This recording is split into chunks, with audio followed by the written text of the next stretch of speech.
Thank you, everybody. Yes, I'm CJ Grace.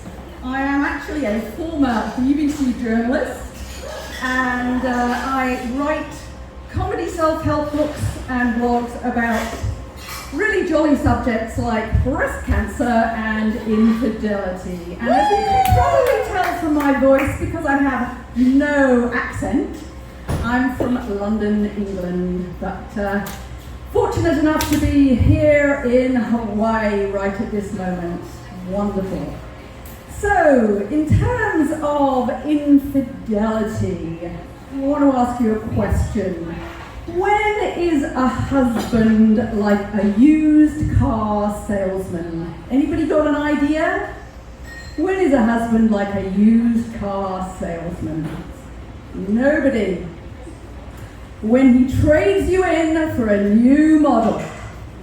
Well, in my case, she wasn't a model, but she was a lot younger. She could have been one of my kids, in fact. She could have been almost his grandkid, actually.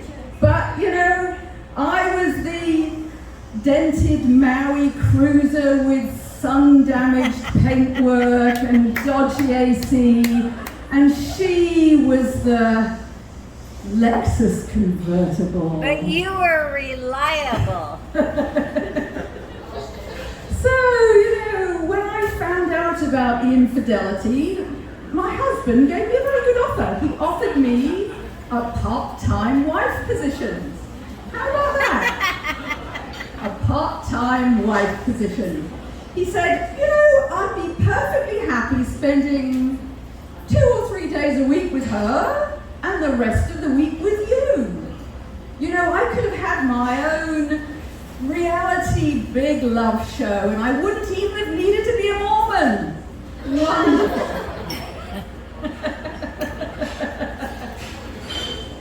Well, it was a good offer, you know, and I mean, it's efficient division of labor when you think about it. She could provide the passion and I could do the taxes. Great! So, you know, I have to say, I've heard all of these revenge stories and I don't really resonate with them. There was a wonderful one I heard, I have to tell you about that one. It comes from Jerome, Arizona. There was a contractor who was so angry with his wife for having a lover that he filled her car with cement. What do you think about that? That's impressive, right? Really impressive. Was she in it? Well, then it would have been even more impressive if she would have been in it. You're absolutely right there. But when you think about it, where does a couple go from there? You know, what happens if there's some information you need from that person whose car you just crashed?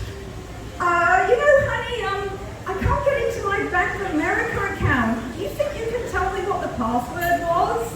And, you know, can you take the kids next weekend because I've got a hot date? You don't mind that I filled your car with cement, do you? Not really, you know, I didn't really mean it. And can I give you 5 orgasms in response to all of your pain? Oh my goodness, that's an interesting exchange there. Excuse me, it's going to cost you. Oh, yeah, but the fact is that revenge doesn't really work. It's my view that the best revenge is to get past the need for it. Seriously, the best revenge is to get past the need for it. And in my case, I remember my 25th wedding anniversary, and that was the best one ever. Spent here in Hawaii, lots of sex, lots of good food. I thought everything was fantastic. My 26th wedding anniversary, I was researching divorce lawyers and feeling like shit. So that was my 26th wedding anniversary. But my 27th wedding anniversary, I forgot it was my wedding anniversary. How cool is that? That was really cool. Good for you.